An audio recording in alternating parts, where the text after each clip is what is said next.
बिस्मिल्लाहिर्रहमानिर्रहीम। मैं आपको मैक्सट्रॉनिक्स के इन्वर्टर मॉड्यूल में नाम लिखने के तरीके, डिस्प्ले पे जो नाम आता है उसको लिखने के तरीके बता रहा हूँ। 3 तरीके हैं। मैंने इसको पावर अप किया तो ये जो स्टार्टअप स्क्रीन आती है, 2 स्क्रीन्स हैं, एक पहले आई थी और एक ये दूसरी आई है। इसमें जो नाम है वो आप खुद लिख सकते हैं। नाम लिखने के 3 तरीके हैं।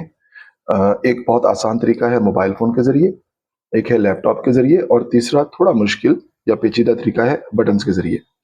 बटन के ज़रिए सिर्फ आप ऑप्शन मैंने इसलिए रख दिया कि बाज़ औक़ात अवेलेबल नहीं होती डाटा केबल और आप कहीं ऐसी जगह पे हैं जहाँ आपने कुछ तब्दीली करनी ही है किसी वजह से, तो एटलीस्ट ऑप्शन मौजूद है। हाँ, इसमें टाइम ज़्यादा लगता है, थोड़ा कॉम्प्लिकेटेड है, लेकिन चलें ऑप्शन हमारे पास है। करेंगे कैसे? जैसे मैंने अभी इसे पावर ऑफ किया, हम देखते हैं इस वक्त पावर अप पे हमारे पास इस तरह से स्क्रीन आती है, स्मार्ट डिजिटल दिस।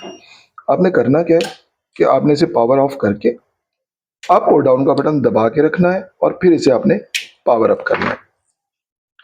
आप देखेंगे कि आपके पास एंटर पासवर्ड की एक ऑप्शन आ गई है और एंटर पासवर्ड की वजह से यहाँ पे अब मेरे जो अप और डाउन के बटन है इनका अपना अपना एक फंक्शन है। इस बटन से आप देखें, अप बटन से कि आपका कर्सर मूव कर रहा है, यानी पोजीशन तब्दील हो रही है और जो नीचे वाला बटन है उससे नंबर तब्दील होगा। बाय डिफॉल्ट इन मॉड्यूल्स का जो पासवर्ड है वो है 1 2 3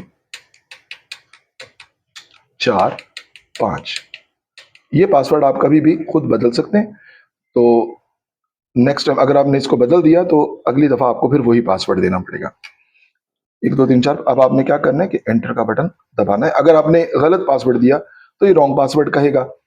आपने अगर ठीक पासवर्ड दिया तो आप देखेंगे कि आपके पास एक कर्सर ब्लिंक होना शुरू हो गया। जैसे ही आपको अप या डाउन में से कोई एक बटन दबाएंगे तो कर्सर की ब्लिंकिंग शुरू हो जाएगी, उससे पहले नहीं आ रही होगी। अब आपके पास 2 बटन है। एक बटन से आप देख रहे हैं कि पोजीशन बदल रही है और दूसरे बटन से आप देख रहे हैं कि लाइन बदल रही है। जहां भी आप जाना चाहें आप जा सकते हैं। अब मैं ये चाहता हूं कि मैं यहाँ ABC लिख दूं, तो मैं पहले लाइन चेंज की और अब मैंने मेन्यू के बटन से या ओके के बटन से मैंने यहाँ पे सिलेक्शन शुरू कर दी। जो भी नंबर मैं लाना चाह रहा हूं आपको अंदाजा हो गया होगा कि ये इतना आसान नहीं है, लेकिन कम से कम मुमकिन है। बी और अब मैंने आगे गया B0 एनीथिंग, तो जस्ट आपको दिखाना चाह रहा हूं B0 प्लस। अब अगर मैं डाउन का बटन ज्यादा देर तक दबा के रखूं, कम से कम 8 सेकंड के लिए, तो ये इसे सेव करके निकल जाएगा। मैंने ये बटन दबाया हुआ है, इस वक्त मैं वेट कर रहा हूं।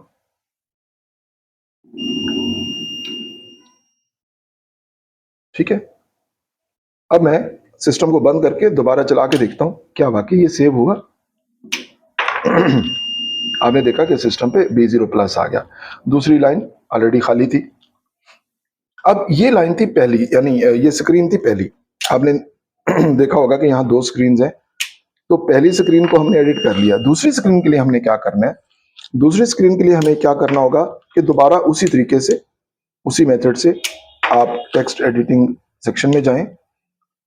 दोबारा आप पासवर्ड में सिर्फ जो भी पासवर्ड है, अगर आपका ये नया मॉड्यूल है और पासवर्ड 1 2 3 4 5 था तो उसमें एक जमा कर लें, और अगर आपने खुद से कोई पासवर्ड बाद में लगाया था तो जो भी वो पासवर्ड आपने रखा था उसमें एक जमा कर लें, यानी आखिरी हिस्से में एक जमा कर लें। तो अब ये बनेगा 1 2 3 4 6। मिसाल के तौर पे अगर आपने अपना कोई पासवर्ड लगा लिया था 00986, तो अब वो 00987 होगा अगली स्क्रीन के लिए। ये हो गया, मैंने ओके किया, तो अब मेरे पास दूसरी स्क्रीन आ गई। ये ब्लिंकिंग कब स्टार्ट होगी, ये देखें, ये ब्लिंकिंग आ गई। तो मैं यहाँ नीचे आके कुछ भी लिख देता हूँ। हम बिल्कुल ये परवाह नहीं करें कि मैं क्या लिख रहा हूँ, जस्ट हमने कुछ भी लिख दिया। ओके, और हमने डाउन का बटन दोबारा 8 सेकंड के लिए दबा के रखा।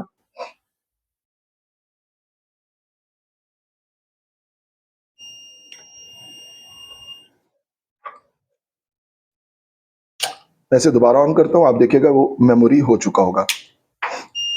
पहली स्क्रीन, फिर दूसरी स्क्रीन और आपका इन्वर्टर ऑन हो गया। ये मेथड था कीपैड के ज़रिए आपका नाम चेंज करने का। तो मैं अगली वीडियो में आपको अभी मोबाइल के ज़रिए ये काम करने का तरीका दिखा रहा हूँ।